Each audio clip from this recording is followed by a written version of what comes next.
So, Mr. Hudson, how are we doing? Yeah, not bad. Nice trip down south. All right. So, let's jump straight in. Main ranking factors for SEO in 2024. Let's dive straight into it. Like predictive Yeah. ranking factors. I would say obviously we're quite keen on link building. So I would say that one of the main differentiating factor is your links, because obviously the world is becoming AI mad. Obviously we utilize ChatGPT, Bard, other LLMs throughout our sort of day to day now, and it's only going to become better. If you've already seen like ChatGPT 3, 3.5, 4, probably by the end of next year it could be up to 6, and the knowledge it's producing now is fantastic. So I would envision link building is going to be absolutely fundamental in making a difference. So, when you talk about link building, what type of link building are you thinking is needed?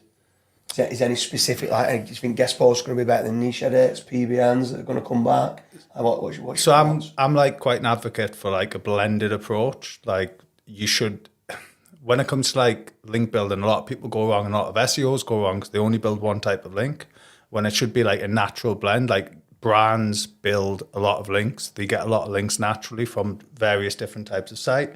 They never have to worry about really anchor text selection because they don't worry about that. It's all about the natural side. Whereas the SEOs often come in and they're the ones who are worrying about, you need to get this specific anchor, this specific percentage, all of these sort of areas, but actually it just makes a glaring footprint. Whereas bigger brands don't really worry about that. You don't see brand managers sort of saying, you can't build that link, Forbes, it needs to have this anchor text. They don't really care about that. They just want the link. Yeah. They're going for that sort of natural approach. So away from links, right? So people are very good with regards to getting a nice blended mix of links of guest posts, niche edits, getting the citations if they're in local, maybe a few PBNs if needs be. Forum links, mentions, Reddit, Quora. Away from the links, where do you sit with regards to content, and where do you think people go wrong with regards to content? That's both on page and topical authority. Well, we've been doing a lot on this, especially with Corey. Big shout out to Corey, the big Turkish bugger. He's obviously a legend, and we spent a lot of time in Chiang Mai, the Chiang Mai conference recently, and we've been going back and forth on topical maps. Sorry. Basically, he wouldn't let us sleep for about a week. That's true. Just every morning, about 3 a.m, we're talking on topical maps and going through different subjects and predicates. A word that I thought I'd never be able to say or use, a predicate. Still don't fully understand it, but we're getting there. SPO, that's what it's all about now. The RDF triples. So that's kind of like, the approach. The hard part with it is everything from an SEO standpoint that we've done to date, we're all about trying to make money, and obviously the user experience is a good one, and a good focus, because obviously that also increases your money. If the user has a good experience, 9 times out of 10 they're more willing to purchase from your website. But then there's this like language model of how a search engine understands the language you're giving it. And this is kind of where Corey's approach comes in, and understanding that side. So we've been delving quite deeply. I would say he's a lot more obsessive than I am. Recently found out that I've probably got a bit ADHD, and then apparently so do most entrepreneurs and sort of SEOs. This guy is very obsessive when it comes to it. I'm sure you'll elaborate in a second. Just going heavily into, what the search engine expects from your content, and looking at like RDF triples and SPOs and SVOs, but obviously Google doesn't really use them as much. Yeah. I think it's getting more and more important, to being honest with you. The whole world now of being able to go into ChatGPT and press, write me an article on X, Y, and Z. It's become so easy. And to be fair, with GPT-4 now coming out, it's writing good content. It is actually writing good quality content. So what's the differentiator factors? Obviously, you've got your links, you've got your behavioural signals, but then with the right prompts that are going in with regards to the signals, the RDF triples are so important. So anyone that doesn't know what an SPO is, it's subject, predicate, object, making certain that the right sentence structures in the right manner. So when we're talking about not just getting entities on a page, it's in the right sentence structure. And so many times, like we've been using certain tools, whether it's Market Moves or Phrase or Surf SEO or OnPage.ai, and they're getting what entities are needed on the page, but not whereabouts on the page. Yeah. And do you know what? It's so important where we're actually getting some of our writers that are putting the wrong entities in the wrong heading sections. And it's causing issues because each subheading section with the question should be answering it in the correct manner to do with the subject, predicate, and the object. And I think that's the biggest thing that we're trying to get the training team, to go through with content writers, with the editors, in making certain that our content quality is so much more better. But yeah, I think that's a tough one because, like you said, you need to then start understanding LLMs a lot more and stuff like that. So, and it becomes a whole other it's weird because obviously I would consider myself and probably yourself quite high level SEOs, but actually when you start delving into this, you're like, you know what, I've been winging it. I have no idea what SEO is. Somehow I've ranked over the years, but this is like another level. Obviously, with that in mind, though, it's the evergreen sort of development of the algorithm, right? So when we first got into it, it was arguably a lot easier, you know, way back when, I think 2004 was when I first entered the SEO game. And, you know, back then it was just a case of really just keyword stuffing and spamming the internet and you ranked. Obviously, nowadays you've got a lot more detailed, updated algorithms, all the different penguins, pandas and bears, oh my, etc. That you've got BERT, you've got the helpful content updates. All of those elements are obviously playing a huge factor, and more so the fact that Google has now basically turned around and said, you know, it has no problem against AI content, except it just doesn't want mass-generated stuff. So it's basically advising people, yes, you can use AI content, but don't just churn it out. Have people proofread it. I think a lot of it comes back down to quality over quantity. Yeah. And I suppose it's the exact same, like, I've made shortcuts on the way that I do content over the years. My content's not, now when I look back on it, it's not been good enough. We're all guilty of that. Yeah. I think like the content has not been good enough. But saying that, it was back then. Yeah. So I did enough to win. It's like the Kyle Roof kind of saying, you don't need to be faster than the bear. You need to be faster than the other people running away from the bear. Yeah. So I've always done enough to win, right? But now I'm starting to look more into it. I'm like, actually, if I can just tick all the boxes and give that extra bit of quality, I'm now going to make certain that I continue to win coming into 2024. And then it kind of comes back to when you first spoke about the links. And it's same with links. Like I'd even say, over the years previously, I kind of fudged my way through links. I didn't understand toxicity. I didn't understand trust. No. So there's all that side to it with regards to raising the bar, with regards to what you're doing with quality of links, having certain parameters in place to check toxicity and trust moving forward, to make certain your content does have the right RDF triples and stuff. So it's it's going to be a bit of a crazy world coming into 2024 because I feel like I'm a school kid again. That's what I was kind of saying to Charlotte, my partner. It's like how excited I almost feel like I'm back at school, which is quite nice to wake up in the morning rather than going, oh bloody hell, here we go, another SEO day. It's actually school day now, which is great. So what's your thoughts on, you know, we just hit SEO? What about paid ads? Are you doing much in the realms of paid ads or? So I think paid ads is more and more important. I mean, I think a lot of people who know myself with regards to paid ads, I do everything through Rick at Statuo. He's an absolute genius with regards to PPC, Facebook ads. He's got a bit of a crap hairstyle going on at the minute, hasn't he? He just had his hair blonde, so yeah, it's a bit dodgy like. But with regards to Statuo agency, in my opinion, the second to none in the world. Yeah.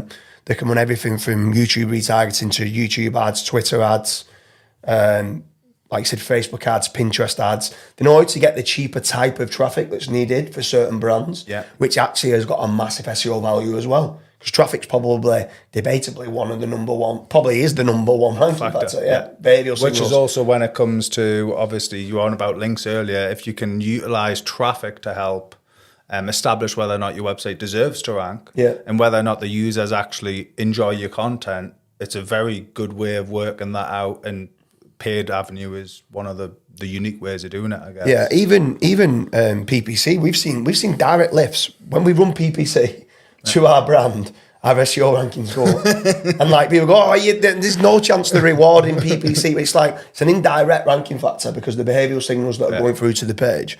So yes, I've always adapted. I've always used both SEO for organic SEO kind of rankings, but I've always been a massive advocate of paid ads. One of the ways I used to always say with paid ads is a brand wouldn't be a brand if it wasn't willing to spend money on paid ads. And also, if you can't get paid ads to work, then there's no chance in hell you'll get organic to work. Yeah.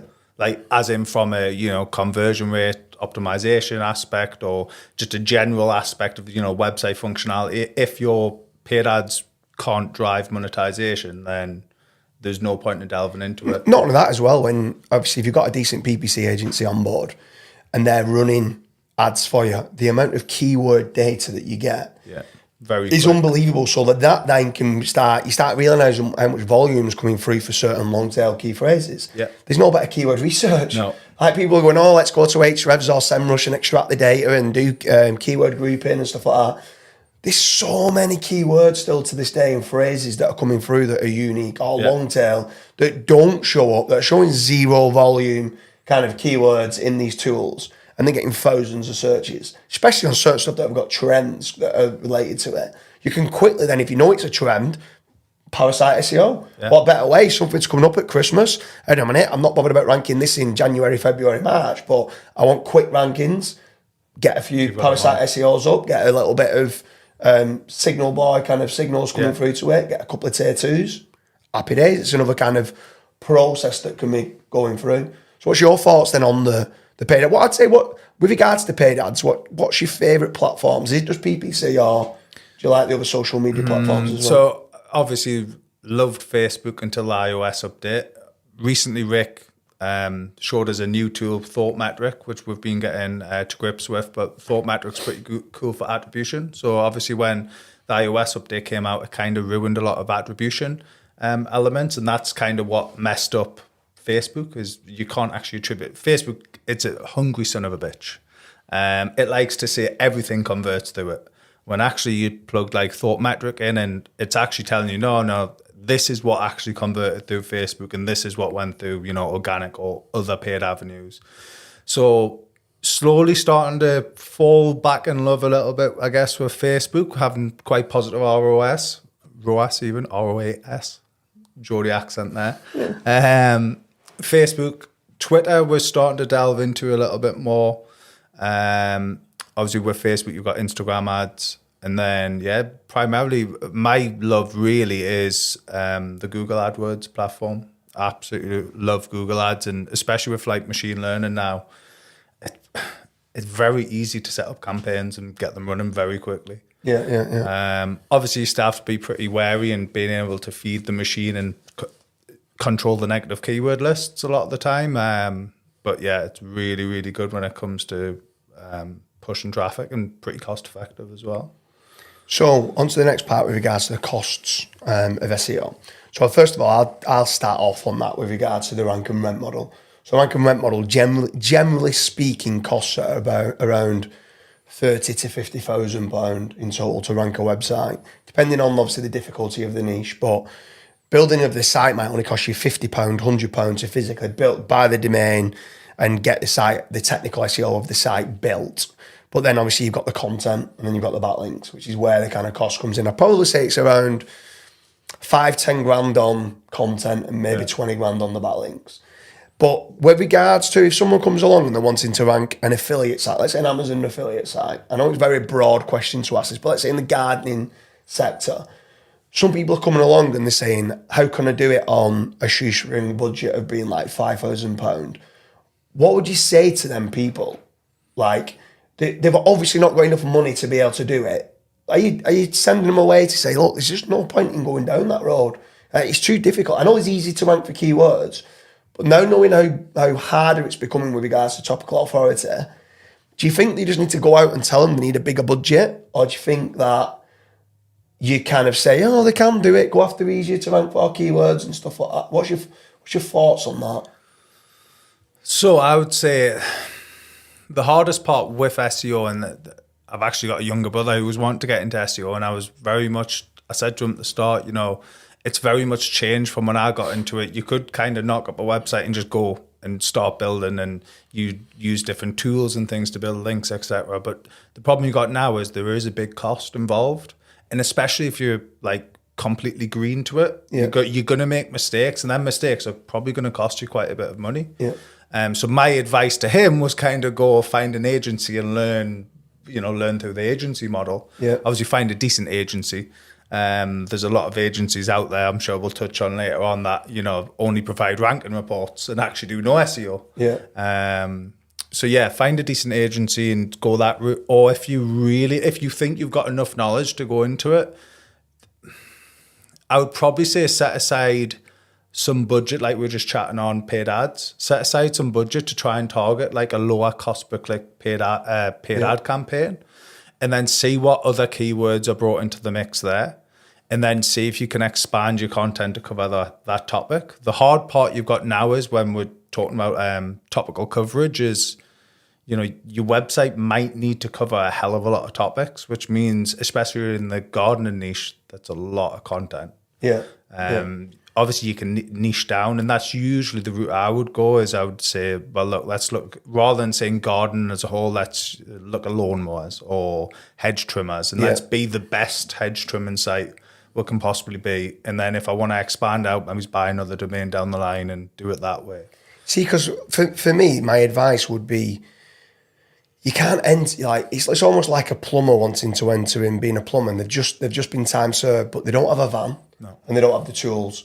You're going, well, wait a minute, you need a toolkit, and the toolkit in SEO is like things like, if you're going to go down the route of looking at toxicity, you need link research tools, you need Ahrefs, you need a content optimization tool, whether that's Surfer, Page Optimizer Pro, OnePage.ai, Market Moves, something along those lines. These aren't cheap tools, especially with Ahrefs' credit system. You almost need to remortgage. On that. You need to remortgage just for that alone. But the costs involved in doing it, you need to have the right tools to start with. And then not only that is, when you're starting out on a site, I'm a massive advocate of age domains. Like, go and find a domain on ODYS, right? So it's an age domain. And the reason why I say ODYS over a lot of the others is because they've got spam checks in place. They've got like a team of people that are specifically checking that they've not been previously used for PBNs, that they've not been spammed, that they're healthy, they've got a good referring domain count. It just gives you that head start. So I'm completely opposite. When people are trying to go, how do you start an SEO blog in under £5,000? I'd say, don't. No. I'd say it's going to cost you 20 grand to buy the domain. Like, if you're going to go in a harder niche, when I'm saying it's 30 to 50 grand, that's in like a local kind of industry. Realistically, you're probably looking 150, 200 grand. But which is fine, because if it's going to be making 10, 20, 30 grand a month, you're getting 100% back. Even if it's going to get 20 grand a month and it costs you 240 grand, you've got all your money back within a year. Right? Which is a bloody good investment. Right? But people are always like, how do I cut corners here? How do I cut? No, everyone's been hit. You're being hit because you're buying cheap links and you're doing cheap content. Like, exactly like we said right at the very start of the meeting, like with regards to what we're doing on the podcast, quality beats quantity. Do you know what I mean? But that's actually a bit of a lie, because you need quantity of quality. So it's one of them that I just think on the costs, people need to have the budgets in place to make certain that they can buy an age domain, they've got enough to build out topical authority, and they've got a link building budget. And like you're saying with regards to PPC, they've got some sort of money to be able to try to start running some sort of paid media and stuff like that. But anyway, let's move on from the cost element, right? What, if you're starting an agency, where do you start? Would you start an agency? I wouldn't start an agency personally. I wouldn't, no. The problem is with SEOs is we're all quite, introverted. So the one problem I struggle with is when I'm dealing with like agency clients, I do struggle quite a bit, unless I really know them quite well and they understand that I'm not really going to speak to them every day and I'm just going to get results. Then that's absolutely fine. But the point is with agencies, agencies want the glossy reports. They want to know what you're doing, how you're doing it, why you're doing it. And then they expect that all for free. Because by the time you deliver all them glossy reports, what time's left on the project to actually do the SEO work? Yeah, it is crazy, the whole kind of... So what would you go down? Would you go down affiliate? Because the affiliate, I mean, look at what's going on with the affiliate market. There's people saying there's a massive big vendetta from Google against... the war on affiliates. Against affiliates. Right.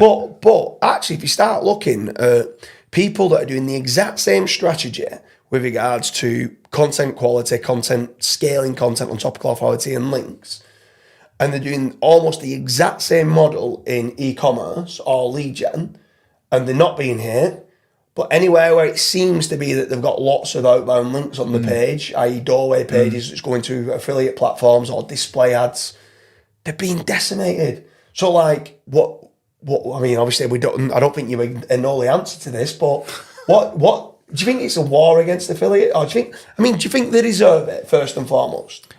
There's a twofold to this, I think. There's a twofold. So I would say from Google's point of view, the problem you've got is a lot of affiliates tend to want to try and make money quick, and they'll find the quickest route, which is usually the hackiest route, and then that usually involves, manipulating the search engine, somehow finding some type of hack to make them rank. Yeah. So would I argue that, yes, they deserve to be hit? Probably.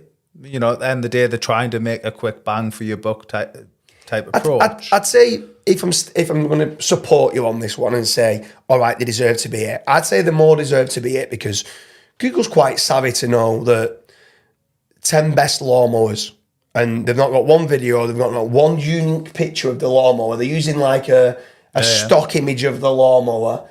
And the truth of the matter is they've got to prove that you've opened these lawnmowers. You've got to prove that you've used these lawnmowers. You've got to go really technical of why you prefer this one over that one.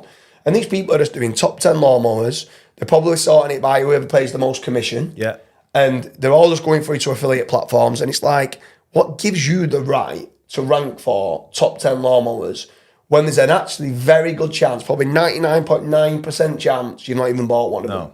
So for that reason, how can you go and give advice on them top 10 lawnmowers? And I think that's where the scathing attack is coming from. Yeah. That you almost need to go down the route and the realms of making certain that you have got experience with the lawnmowers. So it's more the gardening blogs, kind of, can they prove that they've used it? Or is it really the high authoritative sites? My issue is, if the people that was ranking was a landscape gardener, right, that's got loads of videos... Right, there's got loads of videos out there that's ranking #1 for best lawnmowers. I think that's a good result, right, for Google to do that. The issue is at the moment, they're ranking big newspaper sites for big affiliate terms. So it's like they've gone, you missed the niche affiliate. I know you've not bought these 10 lawnmowers, but you know what? Independent, I'll put you at #1. Or Daily Mail, I'll put you at #1 because you've got a DR95 site. And you go in, they've even got less likely that they've opened up and used the lawnmower. So I don't know, it's a bit on the other side to it. As much as I say sometimes these affiliates deserve it, I do also feel the people they've replaced them with aren't any better. No. So I don't think they've improved the search. So I would say what's happening is, obviously from an algorithmic point of view, they're trying to get better at identifying which affiliates are actual affiliates, or actual reviewers of these products. Obviously, the hard part is that it's very hard to factor that into an algorithm, because it can be manipulated, right? Yeah. So what? You've got a YouTube channel with some videos on. Any man and dog can do that. Yeah. And all you have to do is name the title tags and, all the different tags, description tags, etc., to say it's about this lawnmower. With maybe a couple of pictures sprinkled in. Algorithmically, they can probably pick that up, but obviously they can't, at the moment, work out whether that's still a legit review, right? Yeah. So it's like, there has to be a balance from Google as to what they deem as quality. Now, at the moment, I would say they are leveraging more towards the authoritativeness, which is from a domain point of view, so the links coming into it, essentially, amount of content it's got, amount of links coming in. Because if you look at the websites you touched on before, affiliate sites tend to have a lot of outbound links, which is like a doorway page. But so do these big media sites. Yeah, I think that's my issue sometimes, because I feel like they've dialed up authority and dialed down topical authority. So like some of these newspapers, they might only have 5 articles about gardening and now the ranking, where previously it was always about, the last updates was always kind of dialing down authority and dialing up topical authority. So if you've got more articles about gardening, you're going to rank better. Well, now it seems to be the high DR, or it seems to be Quora already. And do you know what? Like they got a lot of stick for that, but I suppose if you take yourself out of doing SEO, what's a better page? Like me, isn't in one person giving advice of here's my 10 best lawnmowers that I've probably not even used, or Reddit, which might have discussions between 20 different people arguing, no, this is better because of this, no, this is better because of that. And you got debates from different people giving different angles of what their opinion is. Yeah. Sometimes I think actually if these Reddit posts, now don't get me wrong, some of them are, yeah, but this Reddit post hasn't been updated since 2018. And if it's not, I can understand, well, why is that ranking? Like realistically, why is that ranking? But now that it is ranking, I can guarantee you that those Reddit posts that was only updated in 2018, now's probably got 20 people going in there giving their opinion. Yeah. And it might have affiliate links in there. And I'm not bothered about the affiliate links. At least it's giving a varied approach of what different people are thinking than one person's 6,000 word article that might be skewed by earning commission. Yeah. So I suppose partly the affiliates deserve it with one breath. And on the other side, I feel like the niche website builders have been harshly hit when they have been replaced with a newspaper that's got 20 affiliate links on there and they've probably not used it either. So what makes them better than the niche websites? Then what we've also been delving into when we're in Chiang Mai was, so you've built a website, you're doing well, you're ranking well. So then what you end up starting to do is you go, you know what, I can expand this website more. Yeah. So then what starts to happen is you start expanding and expand. Oh, I'm ranking for this, I'm ranking for that, I'm ranking for this other thing. All of a sudden you've got a gambling website that's talking about dog toys. Because it can rank. Yeah. And then because you've over leveraged your position, you then an update's come along and slapped you back down. And we've been discussing this a lot when it's coming from, like a topical authority. So for people who might not know, topical coverage is when you're covering the entirety of the topic, but topical authority is when it's topical coverage plus historic data. So you could have one of Corey's example, I think he said porn in his talk, but let's just say you could have a site which is about the Bible. I know religion. No, it was it was 999 pages on porn. On porn and one on the Bible. Yeah. And then it gets 1 million traffic to this Bible page. And you can almost guarantee the site will be deemed to be about Bible and not porn. Yeah, even though you've got 999 pages on porn and only one on the Bible, Google will see you've got more topical authority on the Bible, more topical coverage on porn. And what you want to chase is topical authority.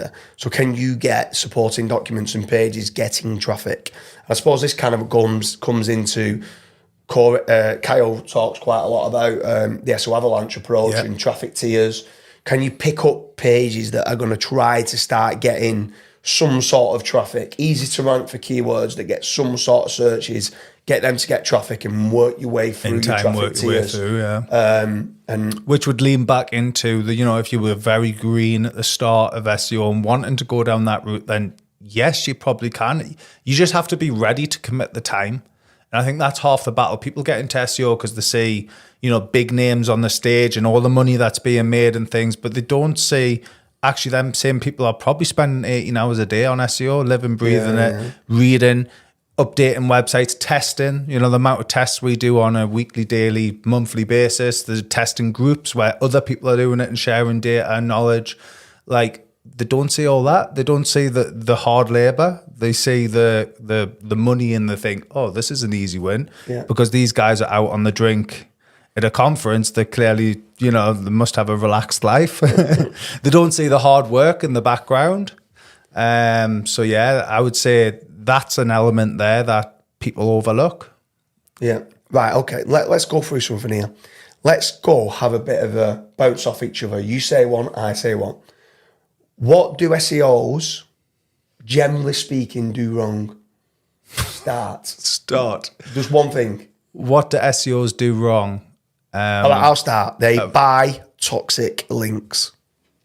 Go. Then I'll go. Yeah, go. Use ChatGPT to mass produce content. They don't get enough entities on the page. He's hitting all the ones. They don't do enough internal linking. Good one. They don't do enough branded anchor text links. What else? They don't actually look at the standard sort of mobile speed optimization of the site, because you can see some big improvements just on fixing LCP. Yeah. Don't do enough naked URL links.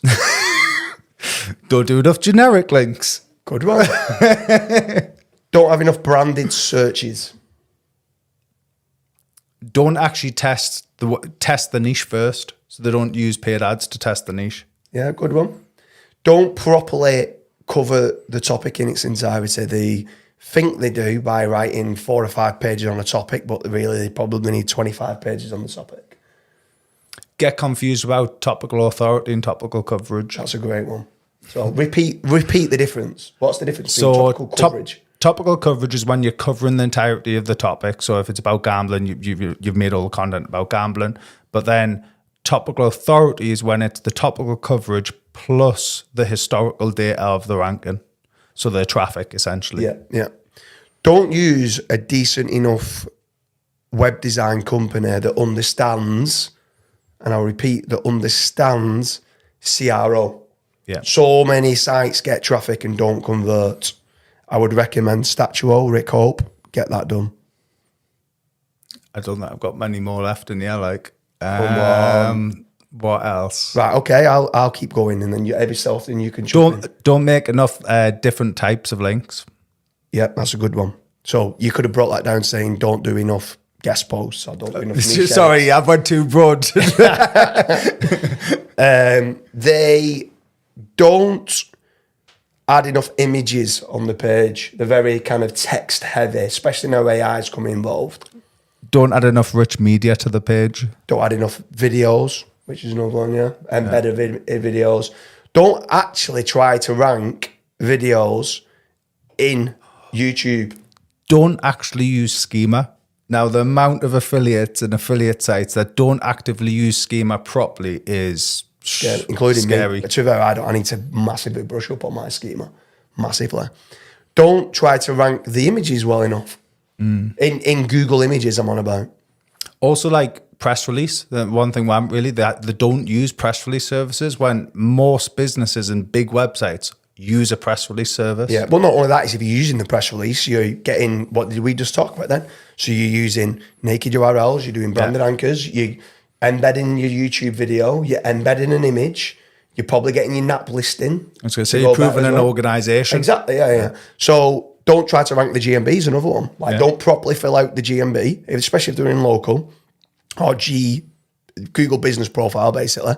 And they don't do enough photos on there. They don't put enough posts on the GMB. Don't get enough reviews. Tell you what, another pet hate of mine is as well. You've just landed on a website, looks like an all right website, and then they've got a Gmail address.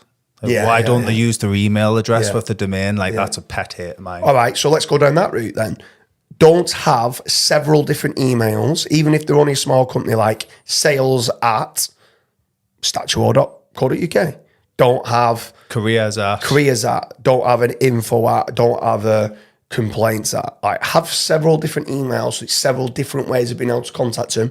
Don't get me wrong, you can just forward all these onto one G Suite within Cloudflare. You don't need the different like mailboxes being opened, but it shows more. Don't have a telephone number on the site.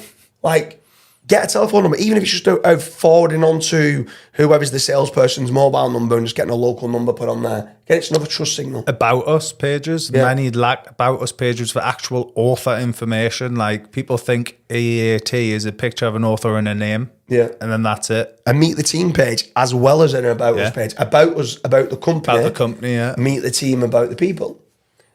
Author pages, individual author pages for each person that you're trying to rank for it. Don't set up Bing and Bing Webmaster Tools. I only did that this year. I was amazed by the traffic I was getting from Bing. Yeah. Do you know what? Like, I give a tip here where you get so many more keyword suggestions from Bing also suggest, and the people also ask from inside Bing, which is completely different to Google's. That's another platform for keyword research. Well, also feeds into Yahoo as well. It's so crazy. And then another thing with Bing is it's very easy to just copy, like literally if you've got Google Search Console already connected, it can connect via Google Search Console and paid ads. It copies the campaign across. Yeah. Don't do enough Wikipedia backlinks. Yeah, that is a good one. It's only because they're really expensive, except WikiWoki. Yeah. Don't get enough behavioral signals. So social media campaigns. So if you're not doing it on your own social media, Signal Board. Go out to Signal Board. I think it's $29. Gives you behavioral signals. It actually gives you tweets, Reddit, Pinterest, Facebook, and traffic. And that's the most important part, because there's certain tricks the way that they're doing it with regards to the way things are being shared with certain hashtags that they're using and asking people to go and check whether a link on the page works. People are clicking through to it, clicking onto the page, engaging with the page. And it's those behavioural signals and engagement signals which are making a massive difference. Yeah. Well, there must be more. Some other ones. You can use, obviously, when it comes to redirect links, a lot of people aren't using their own internal sort of tool to, like a redirect manager, to track the links. So you can actually track your outbound clicks as opposed to like relying solely on the affiliate site. So like Amazon affiliate links and things, they'll rely on that as opposed to doing their own 301 from their own site, where they can actually track to see if people are clicking off before they've even landed on the affiliate. Yeah. I'll give several. Don't have a privacy policy, don't have a complaints policy, don't have a contact page. All the heat signals is what needed that should be on there. Don't have links to the social media kind of profiles. Modern slavery statements. Yeah. The don't do a social fortress. So getting every single one of their, if let's say I've got jamesdooley.com, trying to get a James Dooley Twitter, a James Dooley Pinterest, getting everything around my brand, and then physically trying to rank those Web 2.0s just for your brand term. That's all. So you own your brand SERP. Reputation management's another big one. Go and try and win awards in your industry. Go and shout about, or if you have won awards, go and shout about it. Go and get guest posts showing the images, the videos of awards that you've won. Don't do enough content pruning. That's a massive one. That was going to be my next one. So content pruning. So what pages, and you don't just delete pages that don't get traffic, but what pages are on your site that a lot of them just need a rewrite. They're missing the intent, like something that I'm annoyed with myself about, which I'd never trained my team up. I just presumed.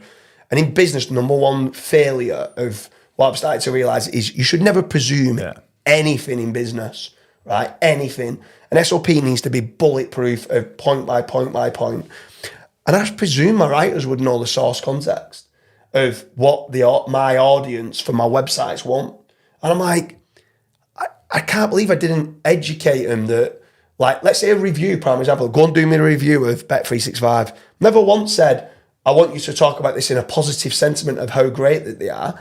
But then I might go and get them to do one for William Hill, and I might say, William Hill's 15th on the list. So I want you saying that it's not as good as Bet365. I don't give them that information. They're just every single reviews. Oh my God, these are amazing. Oh my God, or like these are amazing. Demographic of the customer that you're aiming for.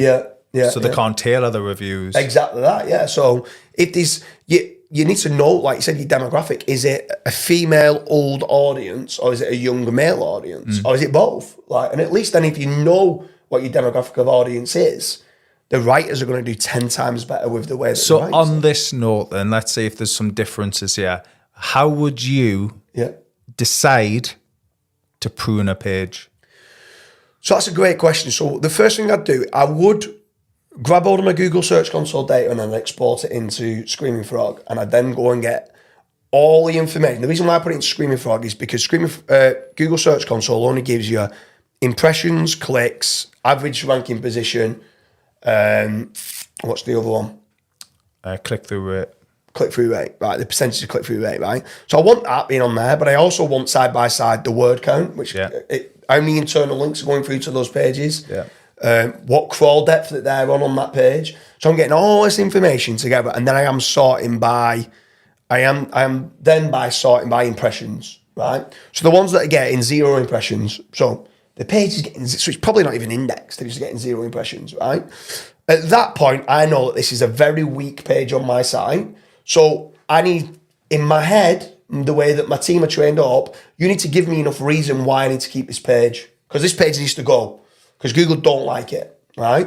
Now, if it's a privacy policy or a cookie policy page, which needs to be in my footer or whatever, just no index it. Don't need to get it in the index blow. I don't want index blow for my site. I want like as concise as a website as I can get in the index, but I want it as big as I can with regards to topical authority. So I'd sort by impressions, and then I'd be going through, why is this page important for my site? And if it is important, it needs a complete rewrite, because there's something fundamentally wrong with that page, right? Unless I feel that the page is really good and it might need more internal links or external links going through to it, right? Because it might just have no internal links and be an orphan page, and there could be issues with that. But this is why the content audit isn't just a content audit for does it go, does it not go? It starts going, wow, our internal linking is shocking. Like, these pages have got 2 internal links. Like, let's go and get 5 or 6 internal links through to these pages. So then would you, so playing devil's advocate here, let's say it had average page rank of 60, but 0 impressions. Yeah. Would you keep it? So if it's a very important entity to the topic, I might still delete it, even though I think it's a very important entity, and I'm kind of going, what page can I merge this to? So can I create a bigger article and merge 4 or 5 pages together? I'm still covering that topic, but it's on a bigger page. Hit more historical data, more traffic is going to go through to the single page. And then at a later date, once you start ranking for it and you're seeing loads of impressions, you might then decide to break it back off. But in this first instance, I don't want to waste the index blow. I don't want to waste my internal page rank distribution. So at that point, I'm deleting and I'm merging it and putting it as part of a bigger page. I don't think there's any right and wrong specific answer. I think the issue is no one even looks at this information. No. So what would you do with content pruning? What would you do different to what I've said? Is there anything different that any other parameter you'd put in?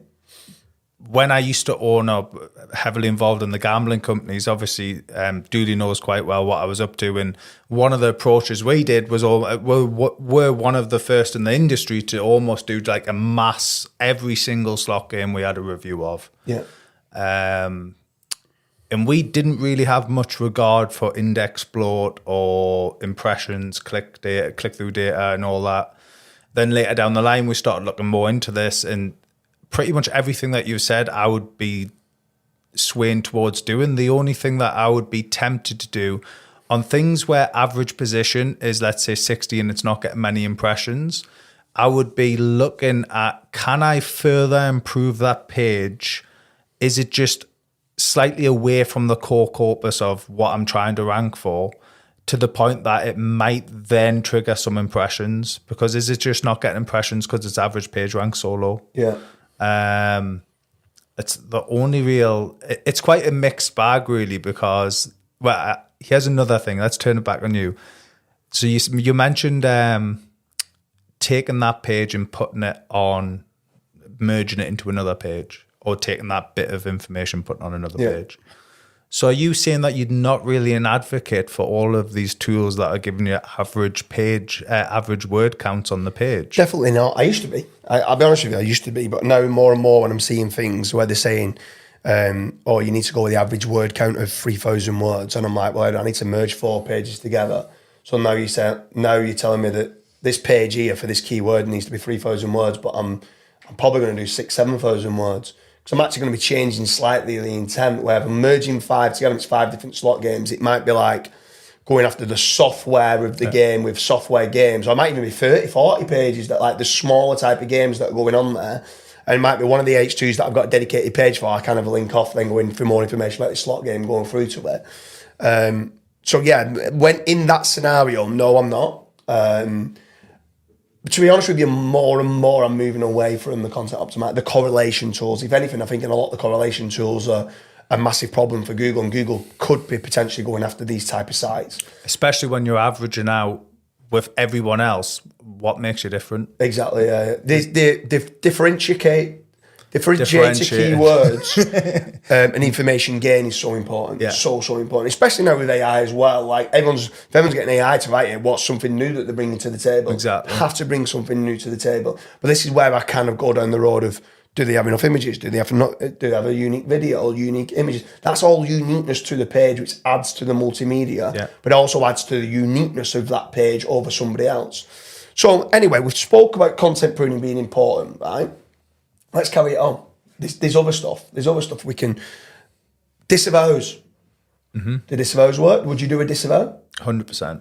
So at what point do you do disavow? Do you do a proactive disavow? Do you do one every 2 months, every 3 months, every 6 months? So I would be, if you're wanting to get serious about starting a brand and building a brand, you should from day one be looking at your link profile and monitoring and making sure that you're keeping on top of links that are coming in, because you can get a lot of, there was a lot of that dot spam where it was like image aggregated links that were going around, and some of them were toxic. Well, 80% of them were toxic, and they could mess up link profiles to the point that you're getting a website penalty and things. Or then you've got the likes of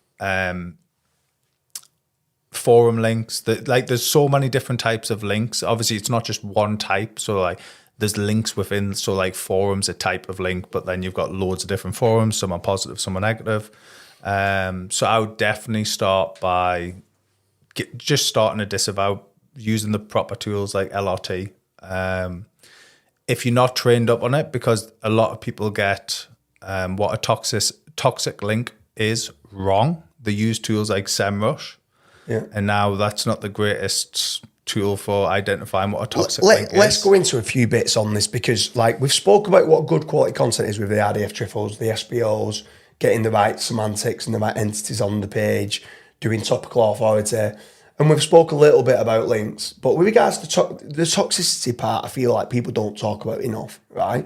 So in my opinion, with regards to toxicity and backlinks, would I do a proactive disavow? I don't really do proactive disavows, if I'm being honest, right? Because but then I'm stupid enough to wait until you end up getting a penalty, and then you're in a penalty and it's too late. So I should do, but sometimes I don't, right? But what should I do? I feel like I should do a proactive disavow. If there's lots of links coming into the site, at that point, I want to do a proactive disavow. The reason why I do want to do a proactive disavow is I want to keep below my toxicity threshold.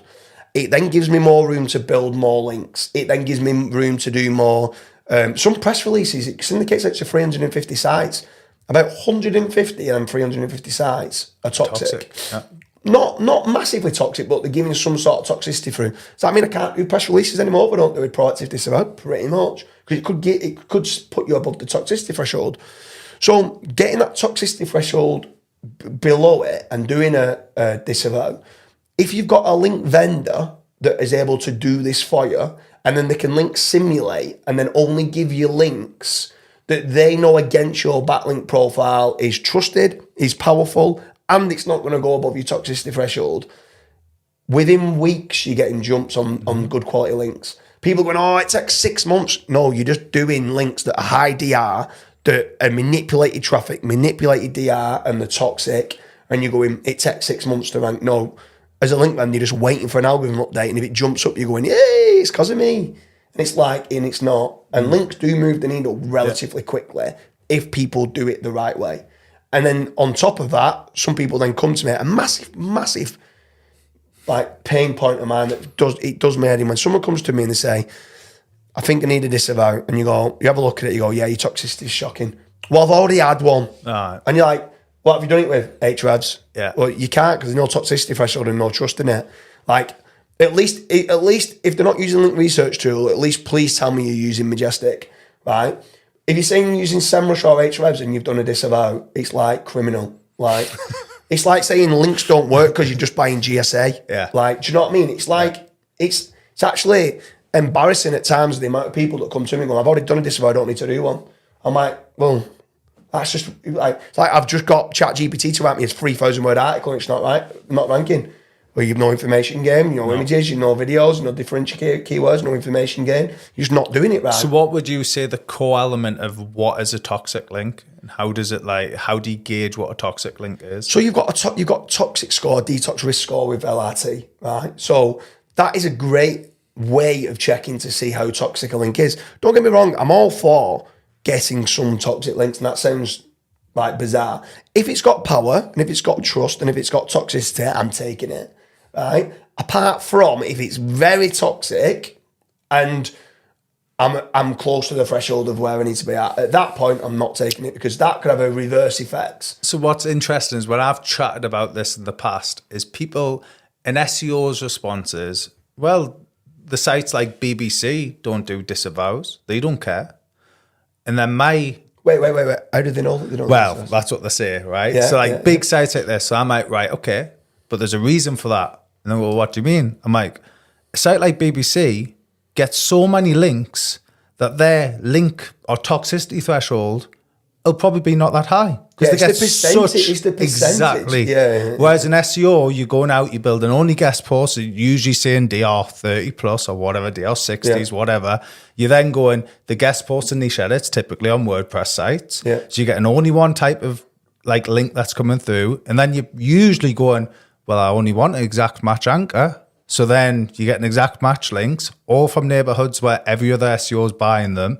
And then you wonder why you get hit by a penalty. I'll be surprised, right? So I'll throw something back at you. If anyone's got over a DR70 site that's ranking well and on an upward trajectory, right? I'll throw this out there. People try to tag in as many SEOs as you can that have got above a DR70 site that's on a positive trajectory. Go into your Google search console and send me a screenshot to say that you've not got a disavow uploaded, because the majority of people do. Majority of people go, well, they won't have a disavow. You just mentioned BBC. I'm not saying whether we've done it or not, but we've got so much data with so many big sites that we've done disavows for that are in a positive upward trajectory, and you're like, why do they want a disavow? They're doing well. And then you start looking at it and they've got 16 million backlinks pointing through to the site, and actually they're just good SEOs, and they know that they want to bring down the image aggregator links that are toxic and bring that down the toxicity threshold. But even though they have got a lot of backlinks, why have stuff? And bear in mind as well, these disavows that people do, when done correctly, they remove all the toxic links that have got no power and no trust. Yeah. So they've actually, these are SEOs now, with regards to, Rick Lomas used to be brilliant at doing disavows, brilliant, right? But I would say it was too aggressive. He was disavowing certain links that had power and had some trust. And as SEOs, and now we've kind of learned and leveraged Rick Lomas's knowledge, we now go, whoa, I want to keep that. It's got a bit of power and trust, and it's relevant, and it's got a branded anchor, and it's a contextual do follow link above the fold, and it's getting some traffic. I want to keep that everything I can. So then what do? You try to keep as many of those as you can, because they're getting power and trust. So you almost like a staged disavow. You get below the toxicity threshold, and then you go with a link rejuvenation pack. Yeah. You get your link rejuvenation pack, which is basically, because someone's ran your site against a toxicity threshold, you can then go through all the guest posts and niche edits that you might be running against your backlink profile to say, yeah, this is only toxicity of 100. You've got 950 as your threshold. So build these all day long, because if anything, it's going to bring your average down. Yeah. So yes, it's got some sort of toxicity, but it brings it down. It's got power, it's got trust, and it's bringing your toxicity threshold down. So you go and get a £2,000-4,000 link rejuvenation pack. Bam, you don't then need to be removing some of the powerful links. People think these link rejuvenation packs, why are they important? I'm like, well, for one, they're powerful, they're trusted and low toxic, but for another reason, it allows you to keep other links that are pointing through to your site at present that you'd need to be removing. It can actually save you money because you're in a partial penalty that minus 20% classifier across your site. So you're going, I can't get from number 5 to number 1 for this keyword. Yeah, you're in a site-wide penalty, mate. You're above a toxicity threshold. Sort that bit out first. Or it could be that you're in a partial panda kind of penalty. It's not panda anymore, but site-wide classifier for being in a minus 20% for rankings, because you've got the cost of information retrieval is costing you too much. I think that's the biggest part of when we're going back and forth. A lot of the things that you're looking at is the cost of information retrieval. What can you do to provide good quality content for Google and it's costing them the the least least amount of amount for money. them to crawl your site. Yeah. And I think that's the most important part, in my opinion, for 2024. Quantity of quality is key. Instead of quality over quantity, it's quantity of quality is key that's going to be winning in 2024. Yeah. Sounds good.